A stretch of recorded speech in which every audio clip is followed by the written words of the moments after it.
Hi, I'm Jenny Walterman. This is my Module 1 introduction for EDL 855. A little bit about me. I am married and have a blended family with 5 children, and we have 3 grandkids with 2 on the way. So by the end of the spring, we will have 5 grandkids, and it's just wonderful. I love it so much. I'm a musician and an introvert. My hobbies include gardening, reading, kayaking, bird watching, playing in our band, and fishing. Professionally, I am the IPS and Real World Learning Coordinator for Paola School District. I'm over the middle school and high school grades 6 through 12. Prior to that, I taught business for 4 years at the Paola High School. I taught marketing, accounting, college accounting, entrepreneurship, business law, finance, and I'm forgetting one. But anyway, I taught a lot of business classes. And prior to that, I taught music for 20 years.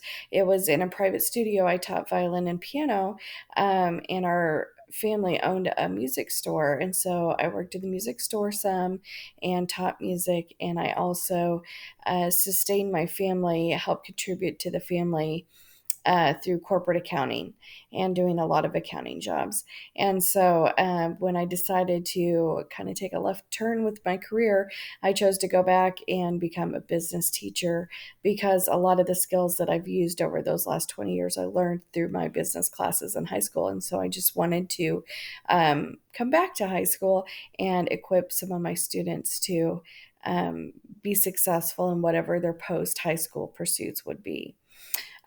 Here recently, in my professional role as IPS coordinator, I have developed an internship and job shadow program, and I help facilitate a lot of real world learning experiences as well as some college and career exploration, in addition to IPS lesson planning and those types of things for probably about 800 plus students. I am realizing in this new role and also through all of the courses here at Fort Hays that staff education and buy in is a big part of my role.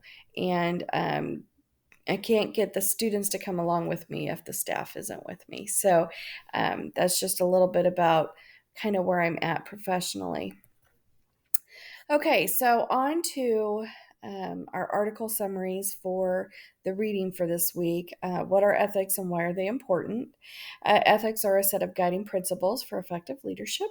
They're created to evaluate and develop ethical leadership and a way for leaders to reference when they're making decisions, kind of to take the temperature and make sure that they're making the appropriate decisions, provides a reference for identifying and handling unethical behavior. The core principles of ethical leadership and education are selflessness, integrity, objectivity, accountability, openness, honesty, and leadership. The core characteristics of ethical leaders, according to this article, was trust, wisdom, kindness, justice, service, courage, optimism. That was out of the Association of School and College Leaders article. Next one was what are the differences between personal and professional ethics? Ethics is a sense of right and wrong, good and bad, providing guidance and allowing for problem solving while considering if things are being made better and how decisions impact others. Personal ethics are limited to oneself. They're influenced by personal morals and intrinsic goal conduct code of conduct driven by values influenced by parents, family, and friends. Examples of this would be a person's own honesty, openness, and sense of responsibility. Professional ethics are principles of organization that must be followed. A person's values and principles as applied to the professional setting. To be more specific, organizations have values that must be followed, but ethics impact professionals as it brings discipline and order to the business and decisions that impact internal and external practices such as transparency, confidentiality, and fairness. What does ethical leadership look like? I have a lot of key points I pulled out of the article from Utah State Board of Ed, but I will just highlight the blue ones. So, ethical leadership looks like acting ethically and professionally. School principals that are viewed as one of the most influential individuals in the school building, so they recognize that, and they recognize that they're a key factor to a school building's success, and that they're responsible for delivering and maintaining the mission and vision of the school. They have to attain a wide range of knowledge of skills in order to act as an effective change agent to instructional leaders and personnel manners. They exercise self control, self discipline, and integrity. They focus on staff and building related tasks and put public interest ahead of the individual. That's what ethical leadership looks like. Um, So, how do ethics lead to student and adult success? Actions impact results. The attitude, honesty, and interpersonal cooperation all impact our workplace. And then the key factors of ethics and moral values and how these factors can be demonstrated. I'll narrow down to honesty, hard work, respect, cooperation, compassion, and forgiveness. Professional norms and advocating for them in education. So, professional educators and administrators strive to create an effective and nurturing learning environment. Professional norms are the ethical and professional standards that are implemented in principles and that are commonly accepted by most educators in the field of education. So the four principles of professional norms is ethical conduct towards students, ethical conduct toward practices and performance, ethical conduct toward professional colleagues, and ethical conduct toward parents and community. Any changes I need to make to become a highly successful future school leader. So, my personal professional application, thoughts and misgivings on current practices, and ethics that influence decision making processes. My thoughts on that was that I need to collaborate and consult with colleagues regarding establishing and changing policy. I need to consider the student and faculty's best interests when considering making decisions, and need to listen to many voices and get out of my own way. So sometimes I just like to put my head down and charge forward and take care of business. And I think in order to make ethically driven decisions that are going to impact so many, it's important to collaborate and listen to voices from different aspects and different key stakeholders in order to make the best decision um, in consideration of all, which kind of leads into that next point of consider all sides and make the best decision with the information that I have. And then answering the question, what changes do I need to make in order to become a highly successful future school leader? Um, One thing that I'm noticing this year, because I'm involved in a lot of meetings behind the scenes, and how kind of seeing how things are run, how decisions are made.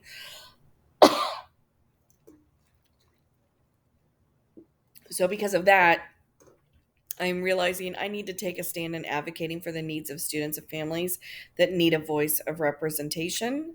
And I need to consider how my decisions impact the group as a whole, and establish balanced atmosphere for discussions. So sometimes when we're in a meeting and there's strong opinions, um, sorry, I need to facilitate a safe space for all the voices in the room, so that they all feel heard and understood.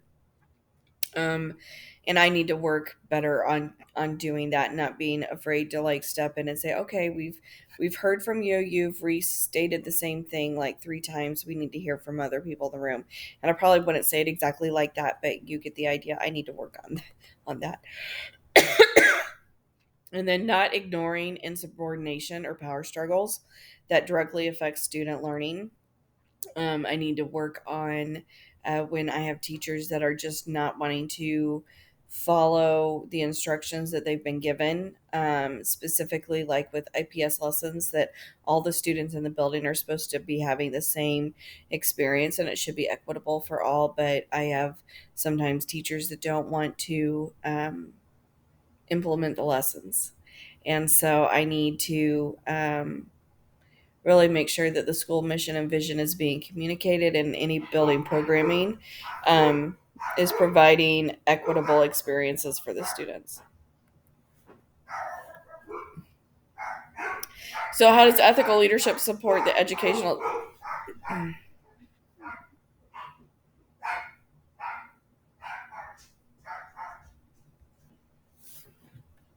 The dogs were barking upstairs, so I don't know if you could hear that or not, but I paused it for a minute. Anyway, how does ethical leadership support the educational?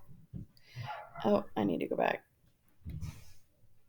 The educational success and well being of each student and adult. So, it supports the educational success and well being when you're evaluating decisions and actions, making sure that they're being driven by ethical values, being proactive and positive in your decision making, and developing the mindset of using context to make decisions, trying to get outside of yourself and get away from ego, considering various types of decisions and collaboration and consideration of all key stakeholders, and share the risks and discuss with stakeholders external pressures that can compromise programming. And then, how do you advocate for ethical decisions and cultivate enact professional norms?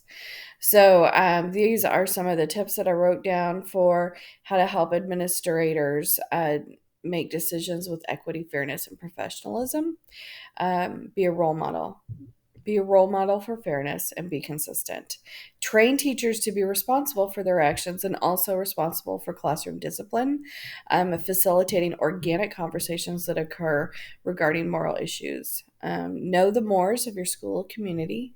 Administration and faculty are responsible for their actions 24/7, and they need to know that and they need to be aware of it.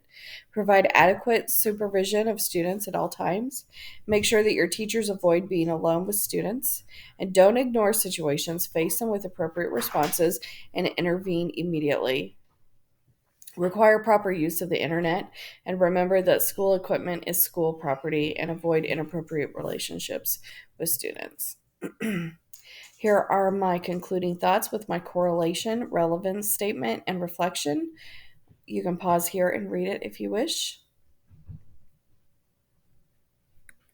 And my references. Thanks for watching. I'll see y'all in the community.